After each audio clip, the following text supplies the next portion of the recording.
This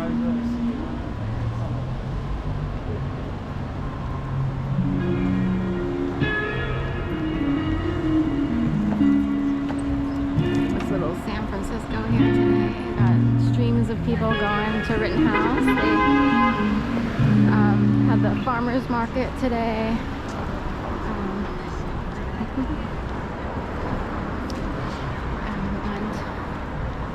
And it's milder weather for some reason today and seemingly tomorrow. That's what the prediction is. So I've been staying inside, trying to take stock of, potential gigs, jobs, what have you. Always looking for more work, and hopefully inching away from dog walking in the not too distant future. I wound up stuck in dog walking back in 2011 when my world was turned upside down. Dog walking was supposed to be sort of this temporary fix to jobs I'd had in various places. I didn't realize all of Philadelphia. I didn't realize Philadelphia had a lot of people and even companies or organizations who participate in a certain sport per se. I actually had to learn this. So I was like, there's no way. Like, I would never believe that. But it's possible that some people are born onto a certain path on purpose, or wind up on a certain path.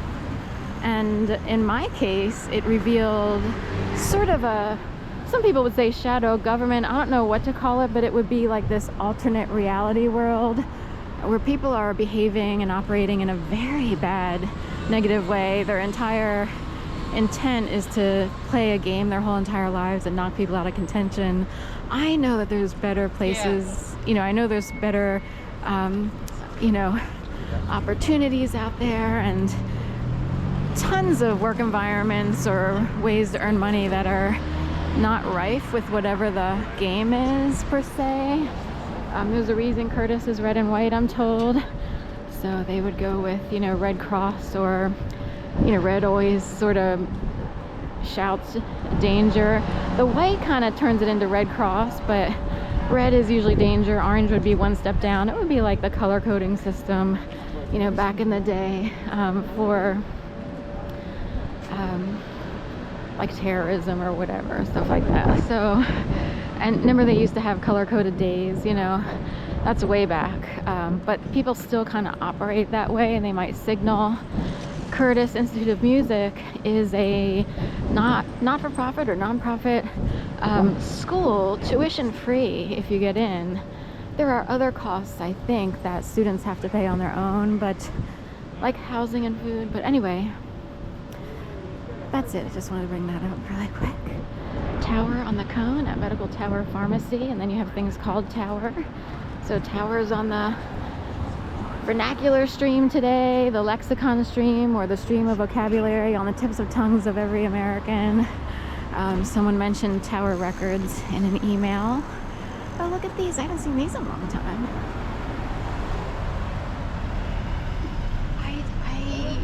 To look those up. They're not like overly droopy, because there's a kind that are really droopy, like Betty Boopy. Those are more like small trumpet like flowers. I'll have to look up to see what they're called. We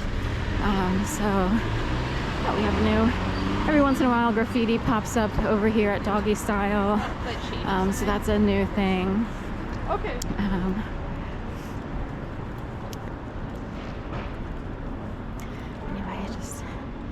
Heading on down here, the sun starts to set a little bit around 3:34, at least in the city. It feels like it starts to set, because we have so many buildings and high rises that sunset kind of seems earlier. All of a sudden your apartment gets dark because the sunset behind a building that's taller or off in the distance or what have you, like hiding the sun and so forth and so on. So I'm on 17th Street, and I'll head over here on Cypress.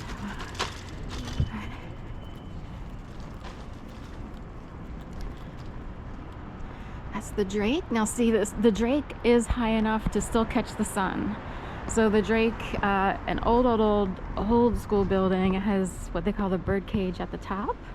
The next building down is called the Terrain, with the pretty windows. They have like newish windows, and then there's a little building tucked over here. It would be the Drake, the Terrain, and then the Newport, which the Newport can seem neat because it's kind of like shabby chic-ish, like these sort of supposedly copper rusted, you know, bay windows and stuff.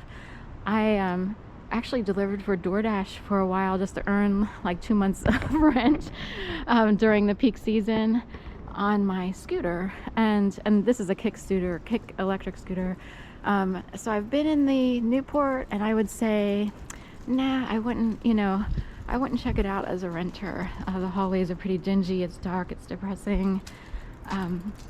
So I don't know what to say. There's always a different feeling in every building. The city is very deceiving that way, so it's hard to tell what feels good and what doesn't. Sometimes people are desperate. I was sort of desperate, so whoever said yes first was the apartment building I was going to take, or and I happened to rent from these people before, and they were willing to put me through. I was in an emergency situation, so I was grateful, and it's like, I'll just, whatever, you know. So I like my little space, I kind of want a nice cozy home that I can pay a mortgage on as opposed to rent. Spent a lot of years caught up in this situation that had me trapped, if you will. I was actually trapped, so a high-level lawyer would actually make an argument for human trafficked. It was really bad, but it's, I didn't know how to explain this or how to get it to, say, like my parents who lived in different locations because they've been divorced for many years. So anyway, point being, I'm ready to move on and have a job back, either in the career before or something akin to what my experience and education dictates. Even though I love being active, the one thing about dog walking is you don't get too lazy and your butt doesn't get fat, and you're actually out here, and in a way you mingle with people. And I've met a few awesome people more recently who've sort of kept me going. In the past, I don't know what to say about most of my clients. They were part of gang stalking. Okay, thank you. Have a great night.